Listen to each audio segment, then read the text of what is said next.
Bonjour, mon nom est Christine Blais, je suis nutritionniste et une passionnée de la chimie de la cuisine et son influence sur le goût et la réussite des recettes. Aujourd'hui, je veux partager avec vous une technique qui permet de faire caraméliser des oignons en moins de 20 minutes et ce, sans compromis au niveau du goût, grâce à l'utilisation de deux ingrédients vedettes. Pour faire cette recette, il vous faut bien sûr des oignons, 2 à 4 oignons. Honnêtement, la quantité va être déterminée par la dimension de votre poêle sauteuse. Donc, les oignons, on les tranche quand même assez finement. Je vais vous montrer un exemple ici. Donc, à peu près comme ça, peut-être 2 ou 3 mm d'épais. Donc, 2 à 4 oignons. Moi, je prends des oignons jaunes. Il vous faut 2 cuillères à soupe d'huile végétale neutre, comme de l'huile de canola. Il vous faut un peu de sel, une demi-cuillère à thé à peu près. Et nos deux ingrédients vedettes qui sont de l'eau, entre une demi et 3/4 de tasse, et du bicarbonate de sodium. Je vais revenir sur ces deux ingrédients-là dans un instant. Donc, pour la cuisson, il vous faut un poêlon anti-adhésif, quand même au moins 10 pouces, 23, 24, 25 cm de diamètre. Vous allez avoir plus d'espace pour étaler les oignons. Alors, pour prendre un petit peu d'avance, j'ai déjà mis mes oignons dans mon poêlon. Vous les voyez ici. On amène à ébullition. Alors là-dedans, j'ai mes oignons, mon sel, mon huile et j'ai mis juste assez d'eau pour arriver à peu près à la moitié de la hauteur des oignons. On couvre avec un couvercle et on cuit à intensité maximale jusqu'à ce que l'oignon soit tendre et que toute l'eau se soit évaporée. Alors, pourquoi mettre de l'eau quand l'objectif, c'est de faire caraméliser? C'est que durant la cuisson, dans l'eau en milieu humide, la chair de l'oignon va ramollir. Et en ramollissant, elle va relarguer dans le milieu de cuisson une partie de ses sucres et de ses protéines. Et ce sont ces sucres-là qui vont caraméliser et qui vont aussi réagir avec les protéines dans ce qu'on appelle la réaction de Maillard, la fameuse réaction qui amène des saveurs de grillé et de caramel. Quand est-ce qu'on arrête la cuisson? Ça prend 10 minutes, mais réellement, le test, c'est que lorsqu'on entend grésiller les oignons dans le poêlon, c'est signe que toute l'eau s'est évaporée et il ne reste plus que les oignons et l'huile et on va entendre les oignons grésiller dans l'huile. Alors, je vous reviens dans 2-3 minutes quand toute l'eau va s'être évaporée. Bon, ça y est, ça fait à peu près une dizaine de minutes que les oignons cuisent dans l'eau et j'entends que l'eau s'est presque entièrement évaporée parce que, écoutez, entendez-vous? On entend grésiller les oignons avec l'huile. Alors, c'est le moment de passer à la deuxième partie de la cuisson qui consiste à faire caraméliser comme tel. Donc, on enlève le couvercle, on baisse le feu à moyen parce qu'on ne veut pas que ça aille trop vite quand même. Et là, l'idée, c'est de maximiser le contact des oignons avec le feu, avec la chaleur. En utilisant une maryse, on les presse contre le fond et les parois du poêlon. On attend une minute ou deux, on remue pour redistribuer et on presse à nouveau. Donc, on continue à faire ce geste de presser, attendre, remuer, jusqu'à ce que les oignons atteignent une belle couleur brun doré. Et c'est à ce moment-là seulement qu'on va avoir recours à notre deuxième ingrédient vedette, qui est le bicarbonate. Je vous reviens dans 2 ou 3 minutes. Ça y est, ça fait à peu près 5 minutes. Je ne sais pas si vous pouvez voir, mais les oignons ont commencé à caraméliser.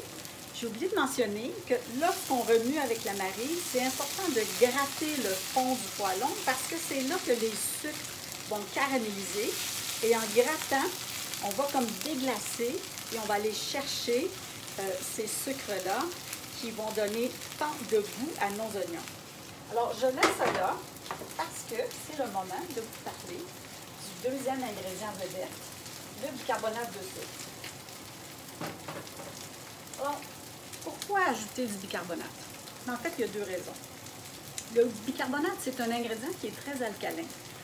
Or, la chimie nous a enseigné que En milieu alcalin, le sucre va brûler, caraméliser plus rapidement. Et la réaction de Maillard va aussi avoir lieu plus rapidement. C'est donc dire qu'en ajoutant un peu de bicarbonate à mes oignons, la vitesse de caramélisation va passer en vitesse grand V. Ça n'en prend pas beaucoup, juste 1/8 de cuillère à thé. C'est pas évident, mesurer 1/8 de cuillère à thé. Donc, voici mon truc. Je prends un quart de cuillère à thé. Je le remplis comble, pas comble, je le remplis de façon très égalisée là, avec le bicarbonate. Et avec un couteau, je vais enlever à la moitié, du mieux que je peux. Donc voilà. J'ai 1/8 de cuillère à thé de bicarbonate que je vais mélanger avec une cuillère à soupe d'eau. C'est juste pour dissoudre le bicarbonate, pour faire en sorte qu'il se mélange mieux avec les oignons. Voilà, c'est fait. On ajoute ça au poêlon, vous allez voir, ça va faire de la vapeur.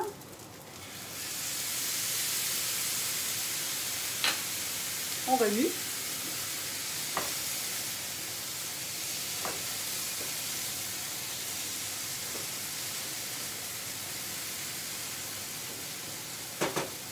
Et on laisse encore aller un peu. Ça va me donner la chance de vous parler de la deuxième raison pour laquelle on ajoute le bicarbonate. C'est que dans l'oignon, il y a un sucre complexe qu'on appelle l'inuline. C'est une sorte de fibre. Et en milieu alcalin, l'inuline va être décomposée en fructose. On connaît le fructose, c'est le sucre qui est dans les fruits. Et c'est un sucre qui est pratiquement 2 fois plus sucré que le sucre de table. Donc, ça va venir accentuer encore plus la saveur sucrée de nos oignons caramélisés. Et si vous avez déjà suivi d'autres recettes d'oignons caramélisés, souvent, on va vous faire ajouter du miel ou carrément du sucre. Mais ici, c'est vraiment pas nécessaire parce qu'on se fie uniquement aux sucres qui sont naturellement présents dans l'oignon. On est presque rendu. Voyez comment ça brunit. Donc, il suffit de laisser encore aller. Peut-être encore 1 minute ou 2. Je vais vous montrer le résultat final. Alors ça, ce sont des oignons que j'ai fait caraméliser avant-hier. Qu'est-ce qu'on fait avec ça? C'est tellement bon, des oignons caramélisés. Attendez, il faut que j'y goûte, là. Oh. C'est incroyable comment ça n'a rien à voir avec le goût de l'oignon cru, qui est piquant et incisif. On a une saveur qui est très umami. Ça goûte presque la sauce soya. Vous savez, dans la sauce soya, il y a beaucoup d'umami. Ça goûte le caramel. Ça goûte vraiment sucré. Alors, on fait quoi avec ça? On peut garnir des hamburgers. C'est incroyablement bon. On peut servir ça avec des plateaux de fromage, surtout les fromages du Québec. On peut mélanger ça avec de la crème sûre ou du yogourt grec pour faire une trempette. On peut mettre ça sur nos quiches ou dans notre appareil à quiche. On peut tartiner ça à l'intérieur d'un sandwich grilled cheese. Mais moi, mon usage préféré, c'est en pizza. J'étale mes oignons caramélisés sur une pizza. J'ajoute des champignons ou des pleurotes que j'ai fait vraiment revenir longtemps pour que ça soit bien brun, bien doré. J'ajoute du fromage de type suisse ou emmental. Je passe au four. J'ajoute ensuite un petit peu d'échalote et de la roquette. Et je ne vous dis pas comment c'est bon. Un autre coup d'œil à nos oignons. Ils continuent à caraméliser. Je frotte pour aller chercher le fond. Et regardez la belle couleur que ça commence à avoir. Alors, j'ai pas minuté, mais je vous jure que ça n'a pas pris plus que 20 minutes. J'espère que vous avez apprécié ma capsule. Je vous souhaite une belle semaine et à la prochaine.